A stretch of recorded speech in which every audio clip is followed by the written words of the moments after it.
Breaking news హైదరాబాద్లోని film నగర్లో ఓ car బీభత్సం సృష్టించింది. అతి వేగంతో వచ్చి 4 ఆటోలను ఢీకొట్టింది. దీంతో వాహనాలన్నీ ధ్వంసమయ్యాయి.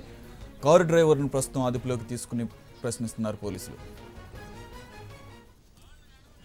ఇక ఫుల్ డీటెయిల్స్ మా రిపోర్టర్ ప్రవీణ్ అడిగి తెలుసుకుందాం. Praveen, good evening. ప్రవీణ్, ప్రస్తుతం ఈ 4 ఆటోలకు సంబంధించి ధ్వంసమైనట్లుగా తెలుస్తోంది. ఎవరికైనా గాయాలయ్యాయా? అలాగే ఈ కారు ఎవరికి సంబంధించిందిగా గుర్తించారు?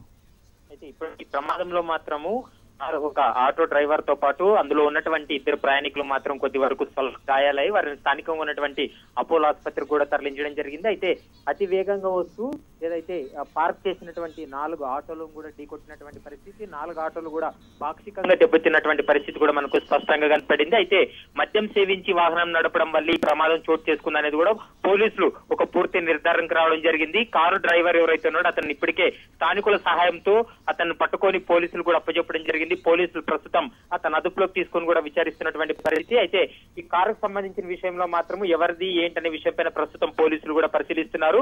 అయితే క్షతగాత్రులు ఎవరైతే ఉన్నారో ఆ 4గురిని కూడా స్థానికంగా ఉన్నటువంటి హాస్పిటల్ కూడా తరలించడం జరిగింది. వాళ్ళకి ఎటువంటి విధంగా ప్రాణాపాయం లేదు కానీ కొద్ది వరకు స్వల్ప గాయాలై వారందరికీ ప్రాథమికంగా చికిత్స చేసి వారందరినీ పంపించేందుకు కూడా ఇప్పటికే పోలీసులు కూడా ఏర్పాట్లు చేస్తున్నటువంటి పరిస్థితి కూడా స్పష్టంగా కనపడుతుంది. ప్రవీణ్, మనం చూస్తుంటాం వీకెండ్ జనరల్గా పోలీసులు డ్రంక్ అండ్ డ్రైవ్లు నిర్వహిస్తుంటారు. ఆల్రెడీ లాస్ట్ వీక్ ఒక యాక్సిడెంట్ చూసాము వనస్థలిపురంలో. 3 నెలల క్రితం మనం జూబ్లీ హిల్స్ పంజగుట్ట ఏరియాలో చూసాం. ఈ పరిస్థితుల్లో ఇంకా కూడా డ్రైవర్స్ పర్టికులర్గా వీకెండ్స్లో పట్టపగలు డ్రంక్ అండ్ డ్రైవ్ చేస్తున్న పరిస్థితి చూస్తున్నాం. ఈ వీకెండ్ ఏమన్నా డ్రంక్ అండ్ డ్రైవ్లు ఎక్కడన్నా నిర్వహించారా?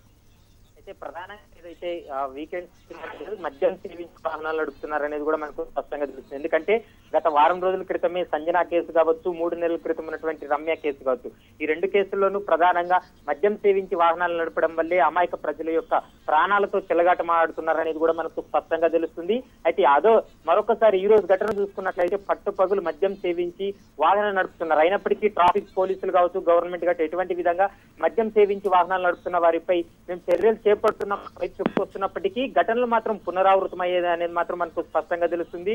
అయితే నిన్న రాత్రి కూడా ప్రధానంగా ఎల్బీ నగర్ ప్రాంతంలో సోమయ్య అనే ఒక వ్యక్తిపై కూడా అతివేగంగా వస్తూ కారు ఢీకొట్టడం జరిగింది. అతను కూడా తీవ్ర గాయాల పాలయ్యి కామినేని ఆసుపత్రిలో కూడా చికిత్స పొందుతున్నాడు. అతను కూడా ప్రాణాలతో కొట్టుమిట్టాడుతున్నటువంటి పరిస్థితి కూడా మనకు స్పష్టంగా కనపడుతుంది. అయితే ఇలాంటి మందు బాబుల చేతుల్లో అమాయక ప్రజలు బలవుతున్నారు. ఖచ్చితంగా వీరిపై చర్యలు చేపట్టాలని ఎన్నోసార్లు ఆందోళన వ్యక్తం చేసినప్పటికీ కూడా పోలీసులు ఆ దిశగా చర్యలు తీసుకోకపోవడంతో ఇలాంటి ఘటనలు పునరావృతం అవుతున్నాయి అనేది మాత్రం మనకు స్పష్టంగా తెలుస్తుంది.